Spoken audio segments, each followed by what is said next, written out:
നിനക്ക് എന്ത് അടിസ്ഥാനം ഉണ്ട് അതിന് പറയാൻ? എന്ത് പ്രൂഫുണ്ട്? എന്ത് പ്രൂഫുണ്ട് നീ പറയുന്നതിന്? അല്ല, നീ താഴെ യൂട്യൂബിൽ കമന്റ് ചെയ്ത ആൾക്കാരാണ് പറഞ്ഞിട്ടല്ലേ. നിനക്ക് എന്തെന്ന് അറിയാമോ ഇതിനെ കുറിച്ച്, സിനിമയെ കുറിച്ച്? അപ്പൊ മിണ്ടരുത്. ആവശ്യമില്ല.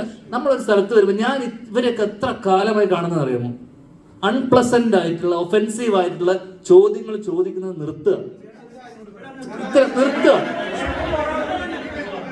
ഞാൻ നിനക്കൊരു കാര്യം പറഞ്ഞുതരാം. എടാ നീ കേട്ടോ? ഇല്ലല്ല, അവനൊരു കാര്യം പറഞ്ഞോട്ടെ. ഒരു കാര്യം നീ കേട്ടോ? എടാ ഒരു കാര്യം നീ കേട്ടോ? ഇല്ല, അവനൊരു ഒരു കാര്യം പറ. എടാ മോനെ, എടാ നീ അവിടെ അവനെ നിങ്ങൾക്ക് കോർണറിയല്ലേ? എടാ എന്തുകൊണ്ടായിരിക്കും ഇത്ര സിനിമ എന്നറിയാമോ? ആൾക്കാരെ വെറുപ്പിക്കാതിരിക്കുക. വെറുപ്പിക്കുന്ന ചോദ്യങ്ങൾ ചോദിക്കുന്നത് മനസ്സിലായോ? പടം ചെയ്യുക ഇതൊന്നുമല്ല. അച്ചടക്കം, മര്യാദ, എവിടെ എന്ത് സംസാരിക്കണമെങ്കിലും വെറുപ്പിക്കാതിരിക്കുക. നീ ഇപ്പൊ ചെയ്തോണ്ടിരിക്കുന്ന ആളാ. നീ ഇത്രയും ആൾക്കാർ പറഞ്ഞിട്ട് നീ വെറുപ്പിച്ചു, എന്നെ വെറുപ്പിച്ചു. ഇത്രയും ആൾക്കാര് നിനക്ക് ഒരു വില ഞങ്ങളെടുത്തുണ്ടോ? ഒന്നുമില്ലല്ലോ.